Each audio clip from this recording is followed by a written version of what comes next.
Hey everyone, in this video I'll be breaking down all the new changes in Crimson Desert's 1.11 patch and the hotfix that released shortly thereafter. In addition, I'll also be going over all the hidden changes that were not listed in the patch notes because every single update that they give, there are new things that they add in they don't even list. Like in one of the previous updates, we had this Michael Jackson dancing robot here, which this released around the time that the movie did release, and they'd never mentioned it once in the patch notes. I'm not even sure a lot of people even know that this exists, but he is just right outside DLSS. See it right at this location here if you want to see it for yourself. Pretty funny, but this update was big for Unka and Damian as they now can regenerate focus at the same rate that Cliff can, and a huge update for if you've lost rare loot, because now it will appear in the vendor's inventory within 7 days of you losing it. So there was a bit of confusion around that, and I did some testing to make sure that it is fully explained to you guys. Now I'm sure you guys are probably getting sick of the updates for pets, but this one is nice for those that do enjoy playing Pokemon in this game, because we can now get upwards of 100 pets,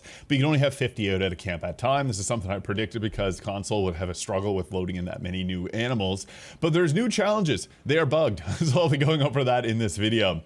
There's also now a dedicated map icon for the baby Wyvern, and you can now equip the mining drill and chainsaw on Damian and Unka, which is quite nice. But they mentioned in a previous update the Iron Eagle and a Phoenix would be able to equip the Sigil of Valor. It was removed actually because it was really bugged on the Phoenix. You can equip it on the Wyvern pet, so it can actually attack in combat with you, which is pretty cool. But the big thing here, I went through and tested. Shopkeepers will begin to collect and resell lost rare equipment. So this happened to a lot of people where their items just went missing, and this will allow you to then go and repurchase them. Now it says it'll be available at shops within 7 days of being lost.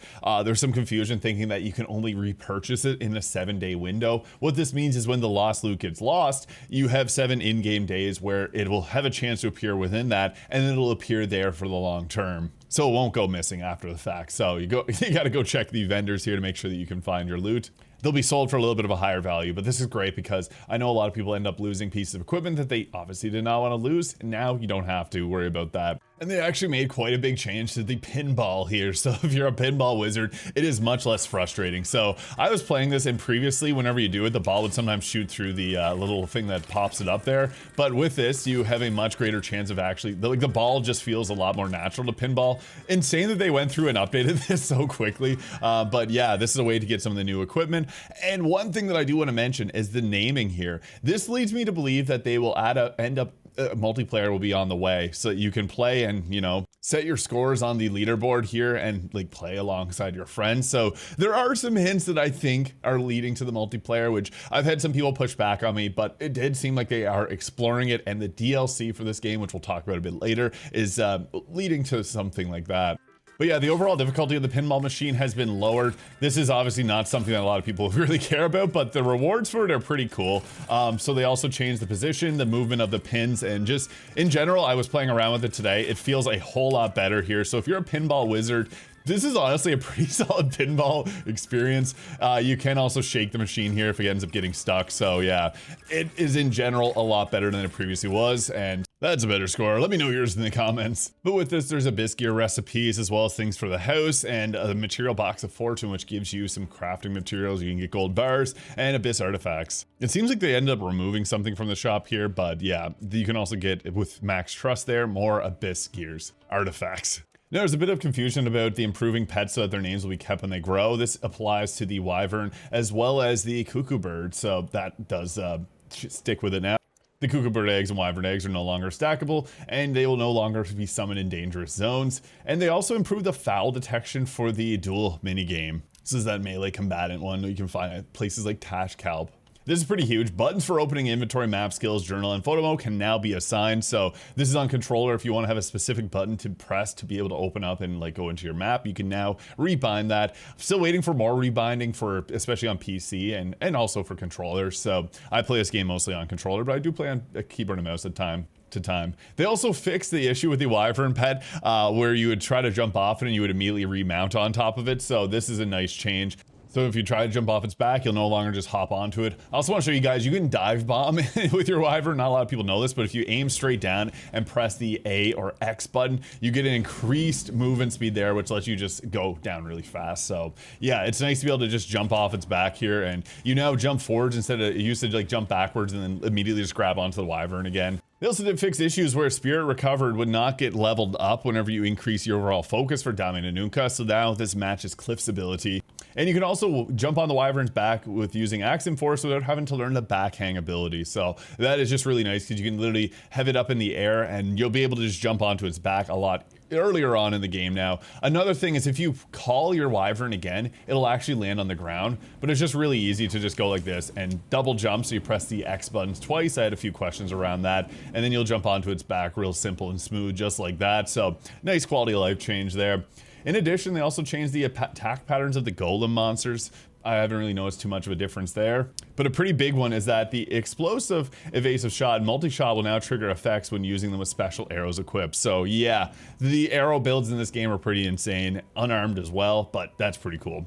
One of the hidden updates though for combat, and I've seen some other people talk about this, not listed in the patch notes whatsoever, combat is a lot more responsive and quick-paced. Oddly enough, I'm not sure what it is, but I have seen a bunch of other people mentioning this online, that the combat, especially the light attacks here, just come off a lot quicker here. I'm playing as Damian, who obviously has a very fast attack speed, but even if you go with Cliff or Unka, I've noticed it's a lot better. Now, Damian did get a little bit of a nerf on the last update with her unarmed builds here, because they were insane. They still are insane here, so you can do some pretty nutty stuff with this. She's just a absolute beast with her unarmed abilities after they added them to the game. I really like the new combat changes they end up adding to the game, so this is pretty sweet to see some more stuff related to combat added in. And yeah, let me know in the comments if you notice the combat's a lot quicker, because for me, I've noticed it's a little bit speedier. So this may not be an actual thing, but I've seen other people online say it too. Another hidden update is even in the previous updates, they've been improving performance without mentioning anything.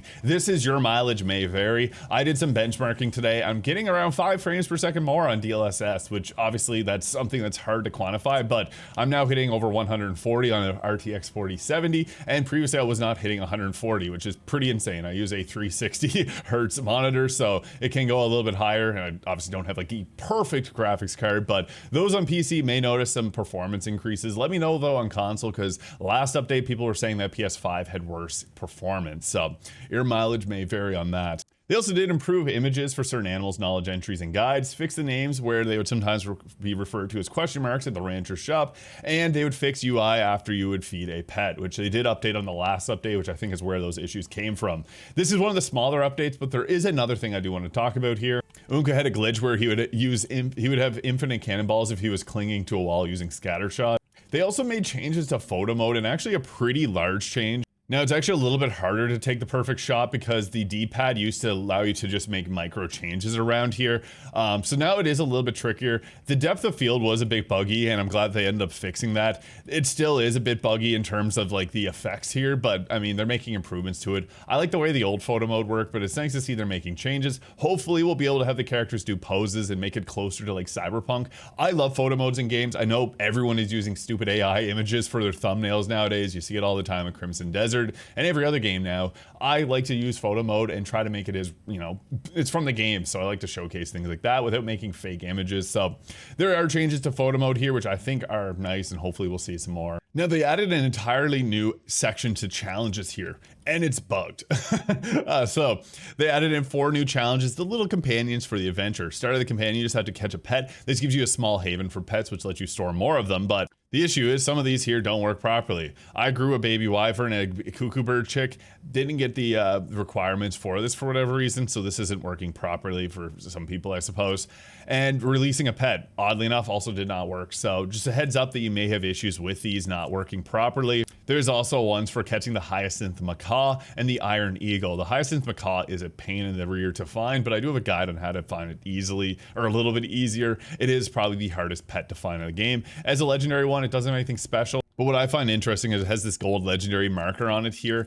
But if you go to look at things like the wyvern pet, which you'd assume would be like legendary as well, the wyvern isn't a legendary pet for some reason. But yeah, the combat does feel a lot better and higher frame rates in DLSS. So that is nice to see that they are making some changes that aren't listed here. They do need to make some updates though. Things like the level of detail has not been fantastic at times. Pop-ins has been plaguing me, and it's been something that's been in this game for a very long time. There's also a bit of ghosting too. You might have saw it during this video as I was trying to reduce that from happening. So there are graphical issues that have been popping up. I would also like to see dyes for the two-handed weapons, hopefully in the next update, because I know that's been something people have been begging for. So more dyes on more armors. They have been adding that to certain things. I have a whole long list of updates that I'd like to see come to this game, but the DLC. Now there's an IGN interview that just talked about DLC with Will Powers here, and they were making the distinction between DLC and update, and everything that they've done so far has just been called updates for that reason. With this upcoming project, they're calling it a DLC because there is a good reason they'll be calling it a DLC. This leads me to believe that we'll be seeing something quite large, probably some multiplayer, maybe a new location. I'd love to see an underworld version of the map, kind of similar to like obviously Tears of the Kingdom, as this game has the overworld. And they also talked a bit about mod support as they're adding cross saves, which does obviously cause some issues with that. Larian Studios with Baldur's Gate 3 was able to do it, but there is obviously some issues that do come with things like that, as console players would want to have mods, and it doesn't always work out that well. But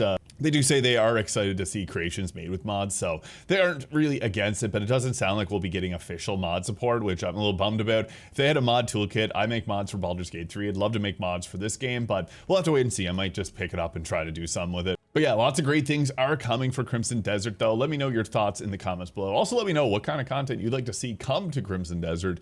I'd love to see some new maps and things like that, and everything else that I was mentioning today. So hit the subscribe button below if you enjoyed, and we'll catch you in the next one.